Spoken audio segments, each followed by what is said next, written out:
Trump, BBB e abriu novamente, no Terraço Cast de número 472.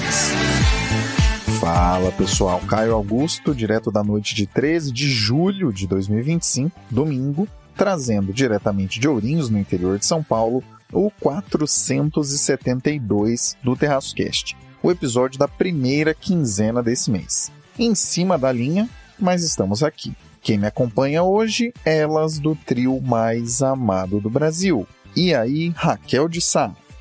Alô, alô, terraceiros e terraceiras. Aqui quem fala é ela. Ela, a mulher do tempo sem tempo, que é tão sem tempo que nesse momento está aqui de férias, né? E acompanhando o que esse senhor Donald Trump resolveu fazer com a nossa vida, né? E causar nas minhas férias. Mas o que importa é que vocês vieram primeiramente, sempre primeiramente, ouvir sobre a previsão do tempo. A previsão do tempo neste local que eu me encontro neste momento, que é a minha cidade do coração, Londres, é de muito, muito, muito, muito calor, tá? Calor infinito. Temos aqui 150 mil graus, não brincadeira, mas nesse lugar onde eu me escondo para gravar esse podcast é o que parece. São Pedro, ele tá muito me acompanhando nessas férias, obrigada São Pedro, fica aqui o meu abraço, né, que diferente do Donald Trump, ele não resolveu atrapalhar minhas férias, porque ele mandou muito sol. Então, 4 dias em Londres, 4 dias ensolarados, é o que parece que teríamos aqui, né, para essas férias da Mulher do Tempo Sem Tempo, que você vê como é que é, né? Caio Augusto não me deixa tirar férias. Mas tudo bem, Caio Augusto, eu sei que, na verdade, a culpa é de Donald Trump. É isso mesmo, ainda que esteja de férias na Europa, a Mulher do Tempo Sem Tempo segue conosco. Um fato curioso é que o tema era outro, e esse que acabou passando na frente fez com que ela tivesse necessariamente de gravar direto do velho continente. Mas o outro tema ainda voltará, provavelmente no próximo episódio. Só você continuar com a gente que você vai saber qual é. Fala, Renata Couto! Alô, alô, terraceiros! Oi, Caio, oi, Fernanda, oi, Raquel, espero que esteja aí tudo bem com vocês. Aqui é a Renata, trazendo como sempre o boletim internacional aqui no Terraço Cast, que agora é quinzenal, né? E essa semana eu tô gravando aqui de Ubatuba, no litoral norte de São Paulo, né? Também conhecida como Uba-chuva, mas graças a Deus tá um solzinho aqui, não tá calor ainda, mas pelo menos o frio e a chuva deram uma trégua. Quem mora em São Paulo sabe que tava bastante frio aí nas últimas semanas, e acho que agora, quem sabe, né? Vamos torcer pro tempo dar uma melhoradinha aí. Uba-chuva, cidade maravilhosa. Não passo por lá tem muito tempo, deu até uma animada de voltar. E a Renata também falará sobre Trump, mas o assunto é outro, vocês vão entender. Tudo bem, Fernanda Pérez de Melo? Oi, pessoal do Terraço Cast, olha quem tá aqui. Não só a Fefa, quanto o Horácio Jorge, o mais novo mascote aqui do Terraço, para abrilhantar aí o nosso podcast. O Horácio é o meu novo filhotinho de poodle. Ele é marronzinho, gente, a coisa mais fofa. Então, vou tentar me concentrar aqui pro nosso episódio de hoje com essa fofura aqui do meu lado. Horácio Jorge, mascote novo do Terraço, agora estará conosco. Vejam só como a equipe vai ficando cada vez mais reforçada ao longo dos anos. Velas preparadas, mantimentos adequados e posicionados, hora de partir. Vamos ao 472. Raquel, quais foram as novas peripécias de Trump que precisamos prestar atenção? E claro, falando aqui de Donald Trump, né? Donald Trump é o tema, né? O tema duplo deste episódio de hoje. Vou falar de 2 temas aqui. Um é da Big Beautiful Bill. Eu ia tentar fazer uma tradução aqui, a lei maravilhosa, maravilhinda, maravilhosa, incrivelmente maravilhosa, né? E também, né, eu já dou uma adiantada aqui no segundo tema, que é o anúncio de 50% de tarifa sobre as exportações brasileiras, né, do ponto de vista do Brasil e do ponto de vista dos Estados Unidos, é claro, as importações que entram lá. Então vamos começar pela nossa maravilhosa, incrível lei, né, Big Beautiful Bill. Bom, eu até perguntei pro Caio, a gente ainda não falou da Big Beautiful Bill? Eu acho que eu devo ter falado em algum momento aqui, né, ou até aqui a Rê, no seu boletim internacional, mas eu vou dar uma resumida, que a Big Beautiful Bill, ela é uma lei que é uma piada, gente, parece uma piada, mas ela realmente acabou levando esse nome, tá? Eu aprendi uma coisa nova nessas férias, ouvindo um podcast aqui da Economist, que sempre fica o meu agradecimento aqui, que claro, os meus colegas da Economist com certeza escutam o podcast aqui, escutam o Terrascast, mas eu vi uma informação que eu falei, nossa, não tinha me tocado disso, sabe aquela informação que você sabe, mas não lembra mais? Então, pois é, foi essa informação que eu ouvi, que a Big Beautiful Bill, né, como ela acabou sendo nomeada, e não é que ela ficou conhecida, ela foi nomeada, ela é uma Reconciliation Bill. O que é uma Reconciliation Bill? Ela não é uma lei necessariamente orçamentária, tá? Ela é uma lei, por conta, ela é mais ou menos um formato de lei, né, vamos dizer assim. Por quê? Porque a lei porque nos Estados Unidos, no Congresso americano, tem um processo que chama filibuster. E eu lembro de já explicar isso aqui no Terrascast há um tempo atrás. Né? O que é o filibuster? O filibuster, ele é uma ferramenta, né, que pode ser usada ali no Congresso americano, que basicamente, bem grosso modo, assim, o congressista que quiser, o membro do Congresso que quiser, ele pode ficar falando para todo sempre, né? E conseguir interromper, ele pode conseguir, assim, basicamente não deixar passar uma legislação que é proposta pelo outro partido, né?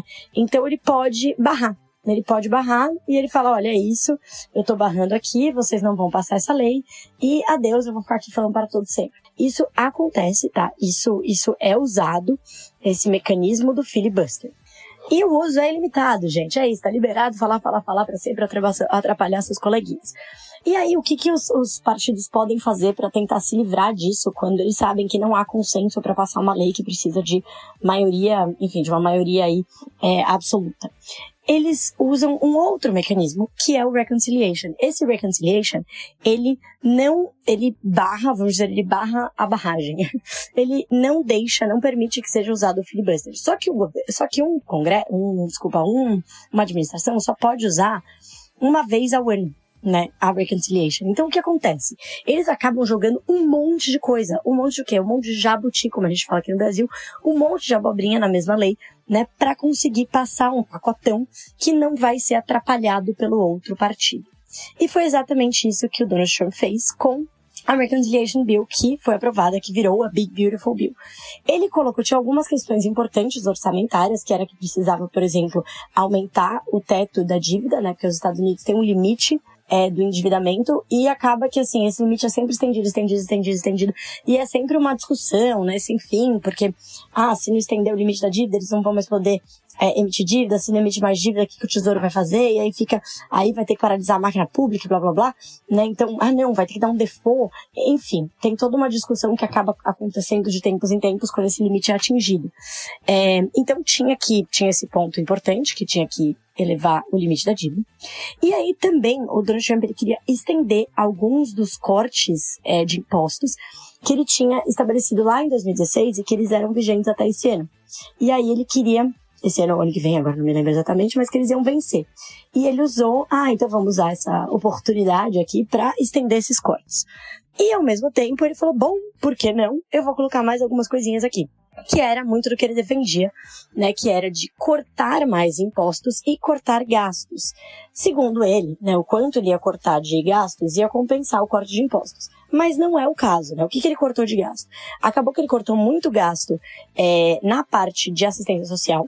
Então, ele não cortou diretamente, mas foi indiretamente por mudanças regulatórias. Então, agora ficou muito mais difícil, por exemplo, aplicar pros planos de saúde que tem coparticipação, né? O Medicaid, o Medicare. Ficou bem mais difícil, então muitas pessoas vão perder o seu direito ao plano de saúde, né, que de novo, não é de graça, a pessoa ainda paga um pouco, mas ela paga com desconto. Aí ele também cortou outros, eles têm food stamps, né, que é um programa ali para ajudar famílias que estão num certo nível de pobreza, são literalmente food stamps, né, são cupons de alimentação que pode se usar na compra de alimentação. Também diminuiu, ele foi fazendo isso não pelo corte de gasto em si, tipo, vamos mudar o total, porque, né, ele não olhou no fim, ele olhou no meio, né, então ele falava, vou dificultar o acesso, e isso vai reduzir, né, substancialmente o número de pessoas e de famílias que têm acessos a esses programas de assistência social. E, ao mesmo tempo, ele aumentou os gastos na parte de defesa, né? Então, ele cortou alguns gastos, aumentou do outro lado, né, e cortou impostos, né, e manteve impostos que já estavam reduzidos e também cortou alguns impostos. E aí ele diz que, não, com a minha arrecadação das tarifas, isso vai aumentar. Assim, primeiro, que a arrecadação de tarifa, você tem um aumento no curtíssimo prazo, de fato, só que depois o mercado vai se adaptando, você acha outros fornecedores, você deixa de fornecer, você passa a produzir domesticamente, aí domesticamente isso vira inflação, e você, é claro que tem essa arrecadação, e vale uma parte importante, que é uma arrecadação que veio o quê?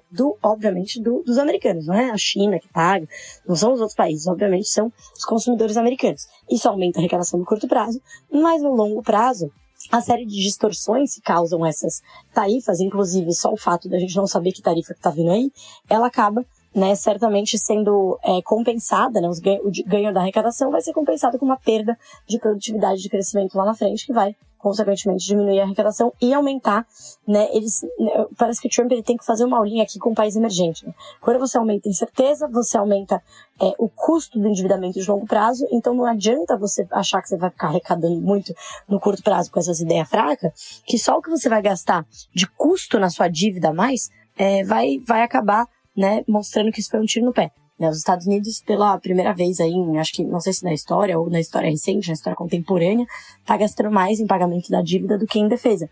Por quê? Ele aumentou muito a dívida? Aumentou. Mas além de aumentar a dívida e aumentar o gasto, o custo da dívida tá aumentando por conta da inflação e justamente por conta de toda essa incerteza, né, que está sendo precificada nos ativos americanos, incluindo a dívida, né, que é o que que todo mundo tem falado muito, desse questionamento do papel do dólar e dos ativos americanos como esses portos seguros globais. E aí a Big Beautiful Bill, ela só colocou, né, mais algumas bolinhas nesse sorvete de bagunça que tá nos Estados Unidos, né? Uma cerejinha ali neste bolo de bagunça, né? Porque, de fato, ela é assim, eu não ouvi ninguém, né? Eu ouvi bastante análise, eu não vi nenhuma análise positiva, né? Simplesmente, olha, eu acho que a única coisa positiva que eu ouvi, né? Assim, de uma maneira mais estrutural foi, olha, eles precisavam resolver essa questão do limite da dívida, e foi isso. Que todo o resto realmente né, parece ser uma lei que ela olha muito para o curto prazo, muito para o curtíssimo prazo, para ganhos de curtíssimo prazo, com arrecadação, com cortes de gastos no curtíssimo prazo, mas do ponto de vista estrutural, né, é muito mais negativo do que positivo para a economia americana. É só a gente usar um exemplo, né, a família que não vai ter acesso ao Medicaid, ao Medicare, eles vão fazer o quê? Eles vão ter menos dinheiro para gastar com outras coisas. Isso vai afetar o consumo. Isso já está afetando até as próprias prestadoras, né? A própria indústria farmacêutica americana, que você tem menos pessoas indo para o hospital, menos pessoas demandando serviços mas as pessoas não vão de todo modo? Não. Muitas vezes elas simplesmente não vão, né? E você tem ainda os prestadores que tem as seguradoras, né? Você tem todo esse ambiente que é, né, essa framework. Ai, gente, esqueci o nome agora. São várias empresas, né, atuando ali. Você tem todo esse ambiente, toda a indústria que é interligada. Você tira um do plug da tomada, fala, não, ninguém mais vai acessar o serviço por aqui, você acaba afetando, obviamente, toda a cadeia. É uma indústria que funciona bastante em cadeia, com as seguradoras, os prestadores de serviço, quem faz as máquinas e equipamentos, etc, etc. Então é isso, né? Uma Big Beautiful maluquice, né, lá nos Estados Unidos, que coloca mais aí dúvidas, né, sobre do ponto de vista institucional e de crescimento de longo prazo da maior economia do mundo. E aí agora, gente, um assunto que tem tudo a ver, já emendando aqui no nosso segundo tema esse que é tarifas, né? Parece que eu nem mudei de assunto, mas agora é falando de tarifas do Brasil, né? Então o Trump anunciou, né, tarifas de 50% sobre produtos brasileiros, mandou uma carta que, como os meus queridos amigos do Petit Jornal falaram, muito mal escrita, né?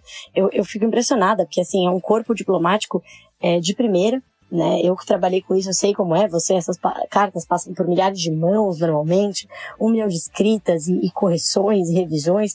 Essas daí eu acho que o Trump tá pulando um pouco de caminho, né? Tá saindo do Truth Social, a rede social dele, indo direto escrever abobrinha, né, pra carta aí em documentos oficiais diplomáticos. E aí, de fato, ele escreveu uma carta ali dizendo que tinham diversos motivos pelos quais ele estava subindo, né, que explicavam essa elevação de tarifas contra o Brasil. Alguns, enfim, que não são nem verdadeiros, né, quando a gente olha os dados, mas fez uma miscelânea ali, uma salada, uma verdadeira salada. Primeiro falou que o Brasil tinha um déficit, ele estava impondo essas tarifas para corrigir esse histórico de uma relação super desigual em que o Brasil impunha, né, em que o Brasil impunha um déficit muito grande aos Estados Unidos, o que não é verdade. Não temos um déficit comercial da maneira que o Trump está calculando, que é da maneira de olhar só para os bens. Não temos, né, não temos, na verdade somos um dos poucos países que tem um superávit, né, com o qual os Estados Unidos têm um superávit, porque a gente compra mais do que eles compram da gente.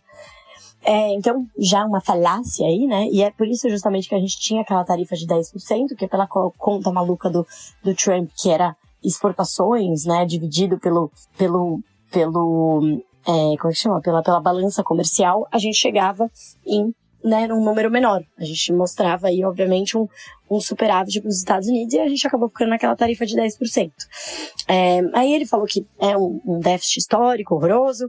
Ele usou, obviamente, a questão política, falou que o Brasil e as instituições brasileiras estão perseguindo o Bolsonaro, falou que é muito amigo do Bolsonaro, da família Bolsonaro, que é um absurdo, né? Se metendo, claro, colocando aí, tendo uma intromissão direta nos assuntos bastante domésticos aqui no Brasil por conta do processo, né, sendo aí investigado de tentativa de golpe de Estado pelo STF, né, então o STF investigando ali o Bolsonaro e diversos outros atores políticos. Aí a gente também tem, aí começa a ver, peraí, será que tem mais coisa? Porque esse déficit não faz sentido, o Trump não ia, né, se colocar, nossa, vamos colocar 50% de tarifa porque eu tenho um amigo aqui, parece um pouco estranho. Não é totalmente improvável, né, não é totalmente impossível, mas esquisito. Nem ele, a gente, né, costuma esperar uma coisa assim.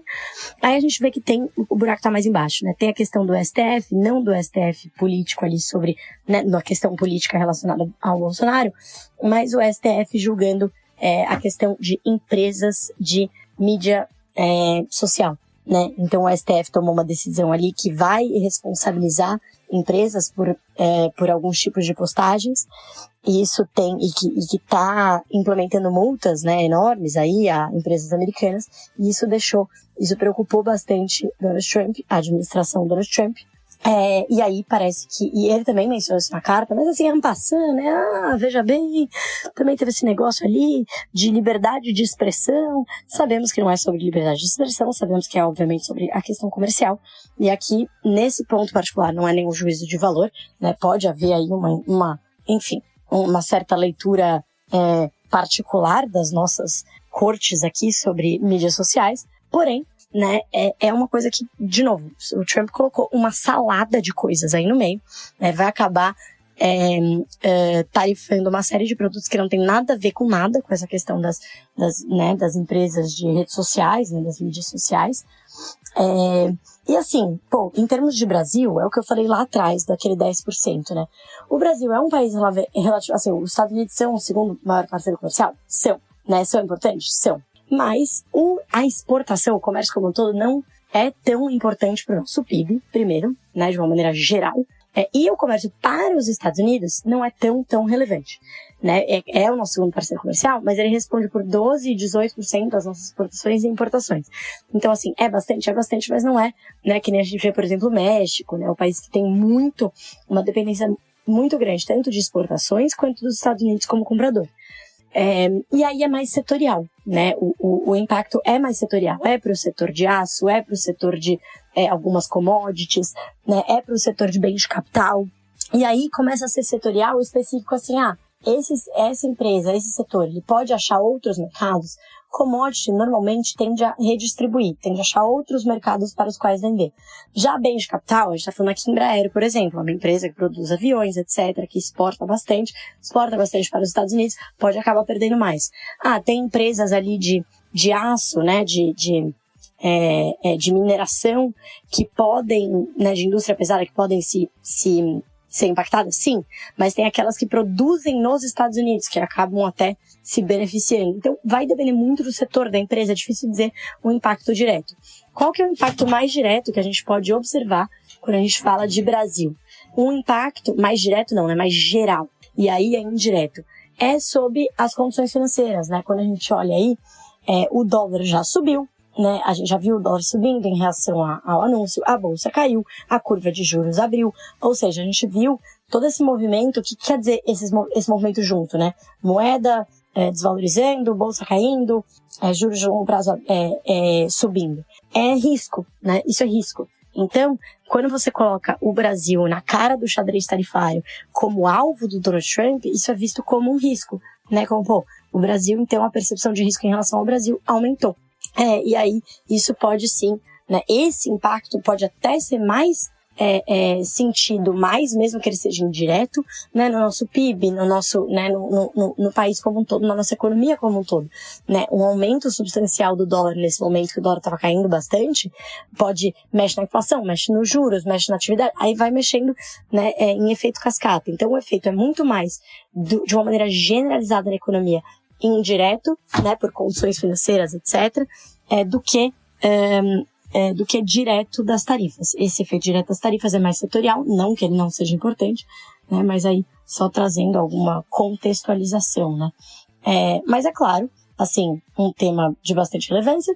Aí tem a questão que, né, como que o Brasil vai responder a isso? A diplomacia do Brasil sempre tendeu a ser mais neutra, mas o presidente Lula tem tomado posições menos neutras, então, né, reclamou que Estados Unidos se meteu nos nossos assuntos aqui, mas foi para a Argentina, né, conversar com a Kirchner e falar que é um absurdo que ela foi presa, que ela está sendo uma perseguida política, sendo que ela foi presa, né, lá, ela está em prisão domiciliar, como determinado pela justiça argentina, por corrupção, né, então olha ele se metendo lá do outro lado, né, então aí já respondeu diretamente, né, quando Donald Trump falou, né, na rede social. Então assim, não parece estar caminhando, pelo menos nesses últimos meses, para um não diálogo, né? Então isso acaba também prejudicando um pouco nessa frente.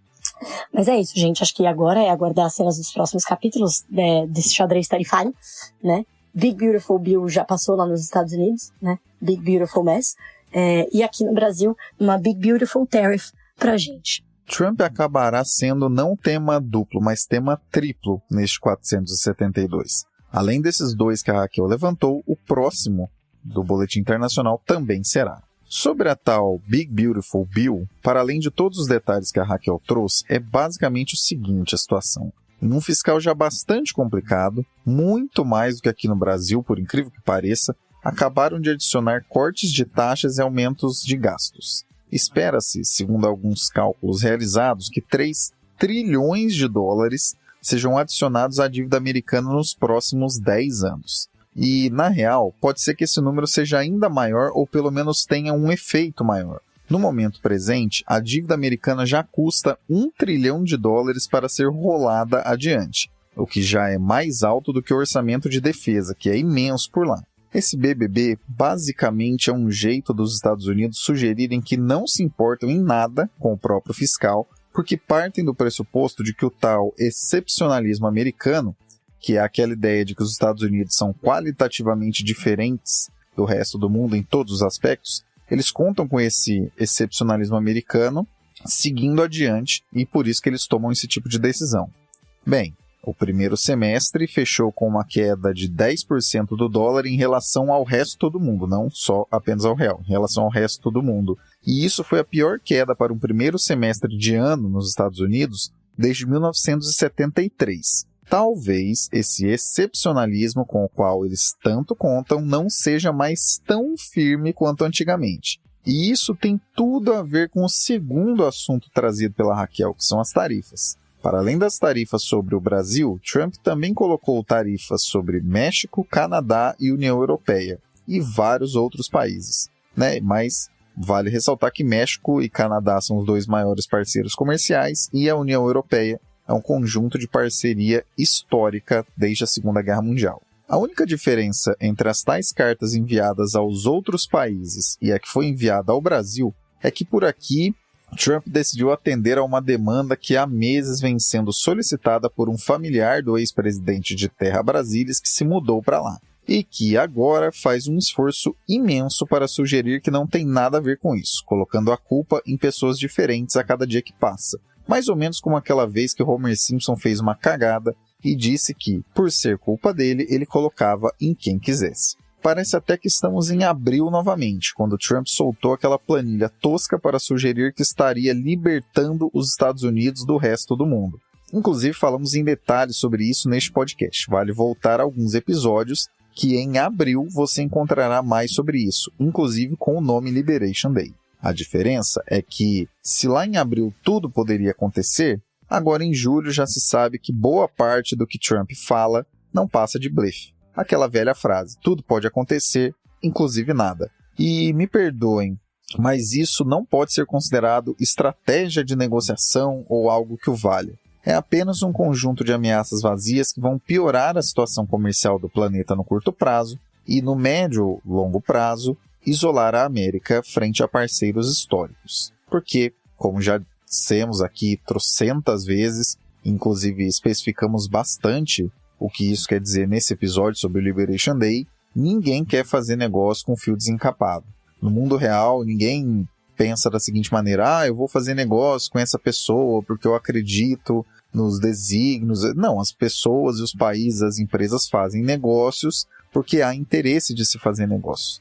Enfim, não precisamos nos aprofundar muito. Você que nos ouve aí pelo menos desde o começo do ano já sabe do que é que estamos falando. Tal qual comentamos em uma edição de algumas semanas atrás da Reflexionários, que é a nossa newsletter, Trump só tem duas possibilidades para seguir após esse salseiro auto-infligido. Segue adiante com essas tarifas absurdas e vê sua popularidade ser afetada, porque quem pagará esse aumento de tarifas será o americano médio e não o país sancionado. Ou recua totalmente e reconhece que isso era uma besteira. Dizem alguns especialistas, que me reservo a chamar de torcedores tolos, que isso tudo é estratégia para baixar os juros por meio de uma recessão para que a dívida possa ser rolada a um custo menor. Mas me desculpem desapontar aqueles que compram papo fiado de picareta como se fosse alguma verdade fundamental. Os juros longos nos Estados Unidos estão nas máximas em muitos meses e nas máximas desde que o Trump chegou. A inflação segue resiliente e a economia também. Então o Fed não terá reais motivos para cortar juros. E sabe a dívida? Então, vai acabar tendo um custo cada vez maior para ser rolada adiante. Agora, só fica difícil saber quem é mais imbecil, principalmente quando olhamos para o que sobrou para o Brasil com esses tais 50%, que são, para começar a valer a partir de 1º de agosto, ao menos até o momento em que essa ancoragem está sendo realizada. É difícil saber se é mais imbecil o Trump, que por comprar papo fiado de político medíocre vai encarecer o café, o suco de laranja e outros itens importados do Brasil lá para os Estados Unidos, ou se é mais imbecil o otário que passou meses buscando com que isso acontecesse e que agora, a cada dia que se passa, sem resolução a respeito disso, vai suando a careca e trocando de culpado para ver se ainda tem tonto suficiente para comprar esse papo. Quem diria que o Brasil seria prejudicado por alguém que já saiu do poder, hein? Em se tratando de um país que acaba arrastando por anos a fio erros tomados em períodos anteriores, é inédito que alguém já fora do páreo e nas proximidades da cadeia consiga causar tanto dano. Precisamos voltar urgentemente aos tempos em que ser tão burro era motivo de vergonha e não de patriotismo. Cá pra nós, se é que isso é patriotismo, né? Já que só olha a pátria dos outros e busca constantemente ferrar a própria.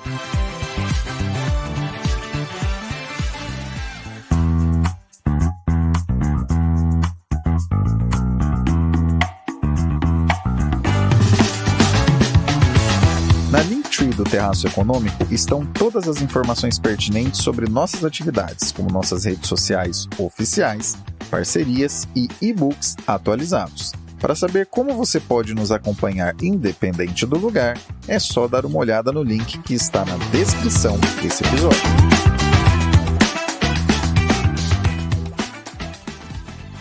Renata com o Boletim Internacional. Trump e a segunda tentativa de cavar um Nobel da Paz. E essa semana o Caio pediu para eu falar um pouco dos Estados Unidos, do Trump. A gente teve, né, essa semana o 4th of July, o dia da independência dos Estados Unidos, é um feriado importante nos Estados Unidos, na sexta-feira.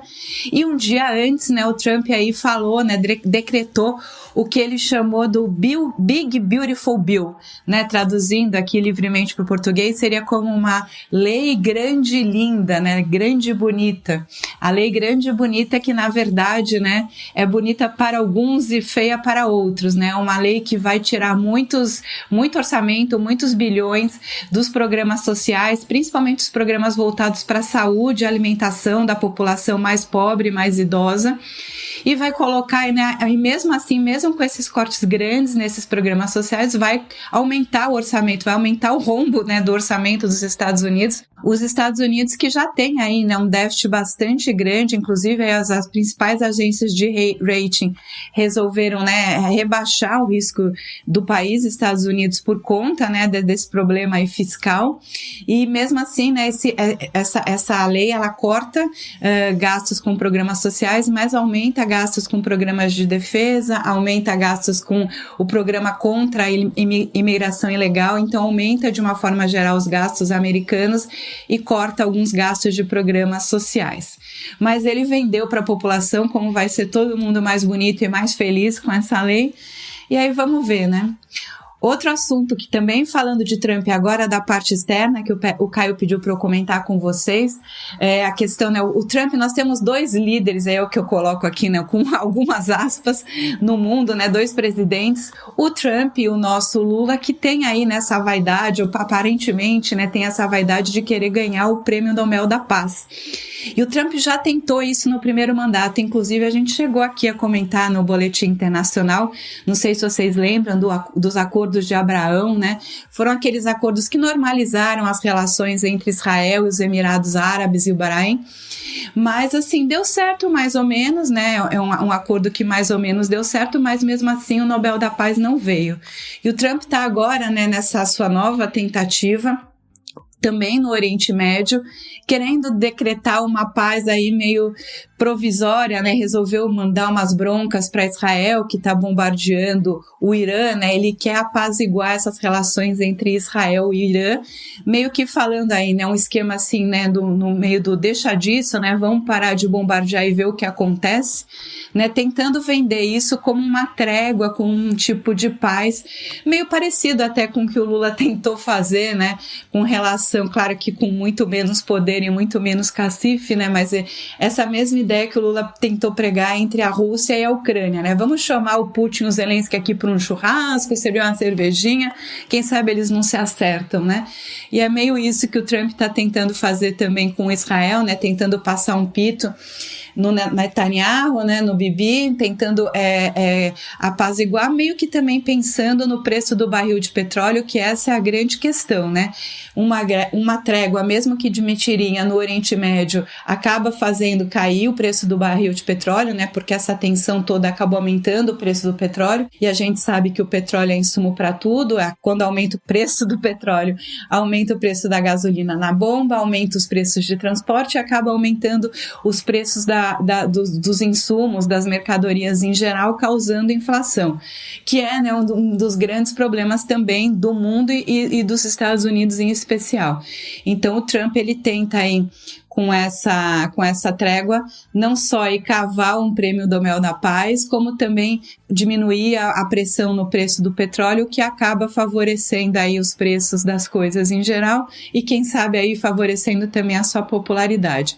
Se isso vai dar certo ou não, eu deixo para vocês aí pensarem e responderem para a gente, né? Se vocês acham que o Trump agora vai emplacar o Nobel da Paz, conseguindo, quem sabe, essa trégua aí entre a Israel e o Irã, vamos ver, né? A seguir cenas dos próximos capítulos. Quem é ouvinte raiz desse podcast vai lembrar. Nos idos do primeiro mandato de Trump, uma coisa realmente histórica foi tocada por ele, e foi o reencontro entre os presidentes das duas Coreias, com certa redução de tensões e tudo. Não foi uma reunificação das duas Coreias e nem o fim em definitivo do armistício que acontece por lá há muitas décadas, mas teve foto dos representantes das duas Coreias apertando as mãos e até mesmo ida dos dois juntos cruzando a fronteira. Quando isso aconteceu, questionamos, naquela época, se não seria suficiente essa atitude para que ele acabasse ganhando o Nobel da Paz. E essa voz que aqui ancora, mesmo não tendo afeto por ele, indicou que isso realmente poderia acontecer. Não aconteceu naquela época, mas agora, com essa questão de parar o conflito Israel-Irã em apenas 12 dias e fazer com que as duas partes passem a um cessar-fogo, provavelmente ele, tal qual diria o Chaves, sem querer, querendo, preparou o terreno para que essa possibilidade de ser laureado com o Nobel da Paz aconteça novamente. Ele vai acabar vencendo? Sinceramente, parece improvável que isso aconteça. Mas caso acabe virando realidade, neste episódio você ficou sabendo, ou caso nos ouça há muitos anos, relembrou, sobre a outra vez em que isso quase aconteceu. Trump, apesar de todos os pesares, é um dos únicos presidentes americanos nas últimas décadas que não invadiu nenhum país. Não que isso seja lá grande mérito, e não que ele não tenha sugerido algo nessa direção ou parecido com isso na Groenlândia, no Canal do Panamá, no Canadá e até em Gaza. Mas, para os padrões do tio Sam, de entrega de democracia pelo mundo, por assim dizer, isso já é um certo avanço. Fica aqui o pensamento. Se ele, além disso do conflito Israel-Irã, conseguir equalizar a situação em Gaza e na Ucrânia, será que até o final deste segundo mandato conseguirá, enfim, ser laureado com o Nobel da Paz? No mundo de bets e apostas para absolutamente tudo, talvez já tenha até alguma rolando sobre isso. E provavelmente na Polymarket, que é uma casa lá dos Estados Unidos, na qual apostas de absolutamente qualquer coisa acontecem o tempo todo.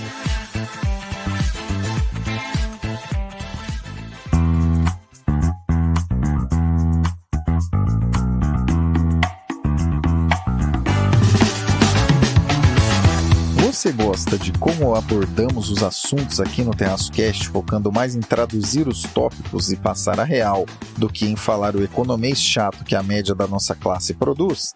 Então você vai curtir também ler nossa newsletter, a Reflexionários, onde abordamos cenários econômicos e reflexões amplas de uma maneira bastante direta, com teses que podem mudar o jeito como você vê o mundo e, quem sabe, podem até mesmo mudar para melhor certas decisões que você toma na sua vida. Não deixe de colocar seu e-mail no mailing do Terraço para receber as próximas edições. O link está na Linktree, que está na descrição desse episódio.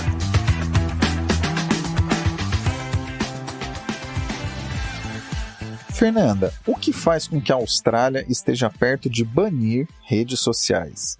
Então, pessoal, esse é um tema que está bem crescente, a tensão entre as políticas públicas de segurança digital e os direitos à privacidade individual.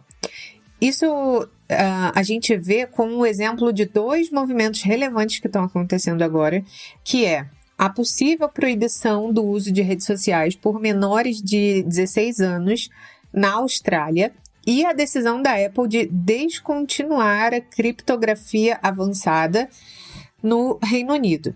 Ambos os casos envolvem embates entre os governos nacionais e as Big Techs, com implicações diretas sobre a governança da internet, a proteção de dados pessoais e os modelos de regulação nesse momento que a gente vive. No caso da Austrália, por exemplo, o governo avançou na direção à implementação de uma legislação inédita que vai proibir menores de 16 anos de acessarem redes sociais, e essa medida ganhou força depois da conclusão de um teste nacional de tecnologias de verificação etária que foi conduzido pelo governo da Austrália e comprovou a viabilidade técnica de restringir o acesso por faixa etária. Foram testados diversos métodos, desde o escaneamento facial até a inferência comportamental, controles parentais, e aí o resultado foi: não existem barreiras tecnológicas significativas para impedir que adolescentes abaixo da idade mínima, que está lá naquele... concorda que ninguém lê, sabe? De quando você cria uma conta na rede social. Bem, o resultado foi: não existe barreira para impedir que os adolescentes abaixo dessa idade de 16 anos criem as contas nas redes sociais, nas plataformas, e esse avanço representa uma derrota direta para a Meta, o TikTok, o Snapchat, né, que aqui no Brasil a gente não tem muito costume de usar, mas ele segue firme e forte nos Estados Unidos, em outros países, né? Enfim, a Austrália agora se posiciona como uma pioneira num movimento regulatório que pode ser replicado em outros países, né, que tem uma preocupação muito grande com o impacto nocivo das redes sociais sobre as crianças e sobre os adolescentes. Aí, simultaneamente, a gente vê no Reino Unido uma decisão da Apple que evidencia as dificuldades enfrentadas pelos Big Techs de operar em ambientes regulatórios mais hostis à criptografia. Ou seja, vocês devem ver por aí algumas publicidades falando sobre como o Safari é um navegador super seguro. A Apple faz muita publicidade falando sobre o WhatsApp ser criptografado e sobre a privacidade, né? Gente, olha só, eu confundi os assuntos. A Apple nunca vai fazer publicidade para o WhatsApp, né? Enfim, a Meta faz essa campanha sobre o WhatsApp, a Apple fala sobre a privacidade no iPhone, né? Enfim, aí a Apple lá no Reino Unido anunciou que vai descontinuar a funcionalidade de proteção de dados, que oferece uma criptografia de ponta para 9 categorias de dados armazenados no iCloud. E aí a razão é: o governo britânico, por meio de um documento, está exigindo acesso aos dados criptografados, o que forçaria a criação de um backdoor ali para ter esse acesso, e isso compromete fundamentalmente a segurança de qualquer sistema criptografado. Não é a primeira vez que governos pedem acesso a informações para as Big Techs, e aí elas dizem que é uma questão de privacidade do usuário. A Apple reiterou a sua posição histórica de nunca ter criado portas dos fundos, digamos assim, né? Ou seja, uma forma de ler o conteúdo do usuário que está ali criptografado, e afirmou que não pretende abrir essa exceção mesmo diante da pressão regulatória. A decisão agora pode ter efeitos práticos relevantes, ou seja, os usuários do Reino Unido que ainda não ativaram o recurso não vão poder fazer, e aqueles que já utilizam terão um prazo para desabilitar, caso contrário, eles vão perder o acesso ao iCloud. Enquanto isso, o restante do mundo continua com acesso à funcionalidade.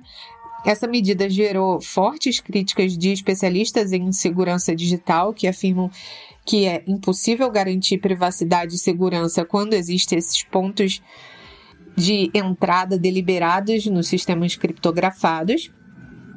E eles citaram, inclusive, casos recentes, como o ataque do South Typhoon, que explorou essas brechas nos sistemas dos Estados Unidos para fins de espionagem. Em resposta à pressão sobre a Apple, mais de 100 especialistas, empresas e organizações civis assinaram uma carta pedindo a retirada das exigências do governo britânico, argumentando que essa medida enfraquece a cibersegurança nacional e estabelece um precedente muito perigoso para a privacidade do usuário. Esses 2 episódios revelam um dilema central do nosso tempo, da nossa geração, que é como equilibrar a proteção do usuário com os interesses da segurança nacional, com o direito fundamental dessa privacidade, né? Tanto a iniciativa na Austrália quanto a restrição imposta pela Apple não, gente, para a Apple. Olha só, tô gravando à noite, gente, aí a cabeça fica como? Bem, ambas essas coisas mostram que a regulação do ambiente digital está ganhando contornos mais rígidos, num cenário onde os governos deixam claros que eles estão dispostos a confrontar grandes plataformas, as Big Techs, em nome dos seus objetivos soberanos. Bem, ao mesmo tempo, empresas como a Apple e outras gigantes aí de redes sociais, a Meta, enfim, defendem os seus modelos de negócio e os seus princípios técnicos, como a criptografia de ponta a ponta. O desenrolar desses embates define não só os casos ali da Austrália ou do Reino Unido, mas eles definem ou não o limite do controle governamental sobre a vida online de bilhões de pessoas ao redor do mundo. Ou seja, esse não é um tema só nosso. A ideia de trazer esse tema para cá é abrir os seus olhos. Parece até esquisito falar abrir os seus olhos porque você está ouvindo isso, mas enfim, vamos ficar na mesma página aqui. É abrir os seus olhos para uma coisa importante. Não, o Brasil não é uma ilha isolada do mundo que está querendo, aspas, acabar com as redes sociais, fecha aspas. Essa é uma questão global. Os dados são muito importantes, poderosos e estão no centro de uma discussão muito importante sobre o poder das chamadas Big Techs sobre todas as nossas vidas. Em um mundo em que algumas redes sociais contam com mais pessoas do que dezenas de países ao mesmo tempo, é sim uma preocupação real saber como elas tocam as coisas. Ao contrário do que parece, não existe esse negócio de, aspas, as redes sociais são apenas locais onde colocamos as coisas e ponto final, fecha aspas. Existem algoritmos, existem usos de dados, vendas de dados e existem direcionamentos que têm influência real em nossas vidas. Desde o incentivo a comprarmos coisas que provavelmente não precisávamos, até, no limiar, o incentivo ao cometimento de crimes de diversas naturezas. A internet é um campo importante e que conecta o planeta, quase como se todos estivéssemos em uma enorme praça, na qual, a poucos cliques ou toques na tela, conseguimos alcançar qualquer lugar do mundo. Em todo caso, essa liberdade não significa que tudo que colocamos na internet está seguro. Ou, mais importante ainda, que as pessoas que temos na internet em diferentes redes sociais sejam imunes, porque, aspas, em um ambiente digital, nada é real, fecha aspas. Sim, é uma questão ampla, delicada, e que em um mundo de ebulição de cortes para Zap Zap que sugerem a descoberta do elixir da verdade, mesmo que esses cortes não durem nem 1 minuto e geralmente só alimentem teorias conspiratórias, esse assunto ainda dará muito pano para manga. O que faz com que esse assunto tenha vindo parar aqui no Terraço Cast e muito provavelmente ainda estará por aqui em outras ocasiões, é te dar esse toque sincero. Se em algum momento você pensou que só no Brasil existe isso de governo e justiça ficarem de olho em redes sociais, saiba que você está se enganando, porque esse é um movimento global. Onde vai dar, nós não sabemos, mas que não é, aspas, apenas no país bananeiro chamado Brasil, fecha aspas, disso nós temos certeza. Acho que vale até mandar esse episódio para algum amigo seu que esteja comprando teorias da conspiração desse tipo, hein? Vamos então nos encaminhando para o encerramento do 472, o da primeira quinzena de julho de 2025, deste que é o podcast de economia, política e assuntos afins mais amado do Brasil. Obrigado, Raquel! Então é isso, pessoal. Por hoje eu fico por aqui. Agradeço ao Caio pela paciência aqui do nosso âncora em aguardar 1 milhão de dias, enquanto eu falava que eu ia mandar, mas eu encontrei aqui um tempinho na Mulher do Tempo Sem Tempo até nas férias. Obrigado, Renata! Era isso que eu tinha para comentar com vocês aqui essa semana no Boletim do Terraço. Então, daqui a 15 dias a gente volta com mais notícias, mais análise e mais informações para vocês aqui no Boletim Internacional, tá bom? Um beijo e até lá! E obrigado, Fernanda! Galera, muito obrigada por ter ouvido este episódio até o final. Eu e Horacinho e o Jorge estamos muito agradecidos. A gente se vê no próximo episódio. Beijo! Gostou do que ouviu aqui? Manda pra galera, colabore com a audiência. É isso que nos faz estar aqui há tantos anos e o que nos dá gás para seguir adiante por muitos mais. Abraços pelas ondas sonoras. Retomamos a prosa no próximo episódio.